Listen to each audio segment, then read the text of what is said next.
Okay, on to question 3. This is a pretty easy one. This is mostly just stuff from the book, so these are things that you should have on your equation sheet in some form or another.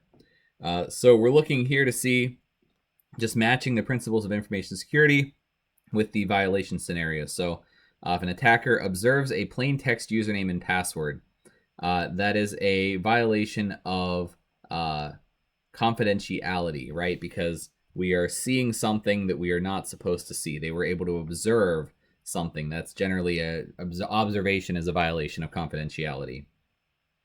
Logging onto the network with stolen credentials, that would be a violation of authentication, probably, because we are the attacker is violating the usual authentication protocol by doing something that, logging in with a fake password or logging in with someone's stolen password. Erases the record of their on-net actions. So that would be non-repudiation, because non-repudiation is the ability to be able to figure out who did something on the network. So if an attacker is erasing what they did, we might not be able to figure out who did it. Uses ARP spoofing to change packet data before forwarding. That would be integrity, because they are changing something that's going through.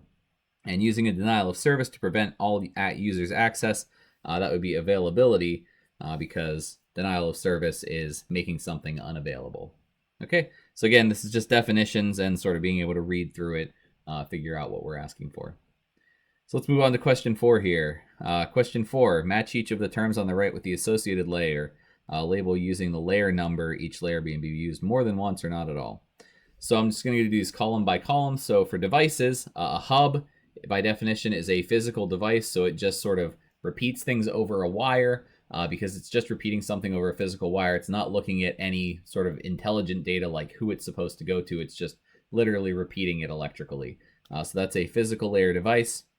Again, this is good equation sheet fodder. Router. Routers are done with routing or work with routing. Routing is the network layer. So that's 3. And then switch. Switches and bridges are data link layers. So that would be 2. Addressing. IP addresses are used in the routing tables in routing algorithms. So that would go with the network layer. MAC address and physical address are synonyms. These are the same thing.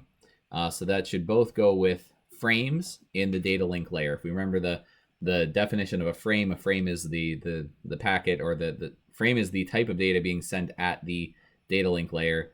So both of these are included in a frame, and that means that they're on the data link layer. Finally, the encapsulation results. So what do we encapsulate within that layer? A data link layer produces a frame. The network layer produces packets, or encapsulates the segment in a packet.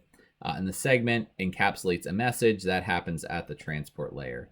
So this is just remembering that when we say something, the encapsulation result, that is the type of data that a layer produces. So it's just really matching these up with the type of thing that they produce. For the other questions here, so which of the following protocols is used to exchange hello? Hello narrows it down to either BGP or OSPF. The rest of these are not possibilities. DNS, FTP, and HTTP are all application layer. ARP is associating something with a hardware address. So it could be BGP or OSPF after we see hello packets. When we see link state packets, that rules out BGP and leaves us with just OSPF, which is the one that uses link state packets. So that's intranet routing. We need to remember that from. Which of the following protocols is used to obtain the hardware address corresponding to a known IP address? So again, it's not an application layer protocol. It's not link state and routing. So we're left with ARP, which is the protocol that is used to obtain a hardware address. It matches up a MAC address with a known IP address. Which of the following protocols is used to keep track of full autonomous system path to the destination? So again, this is really just definitions. BGP is the protocol associated with autonomous systems. So that's it for questions 3 and 4.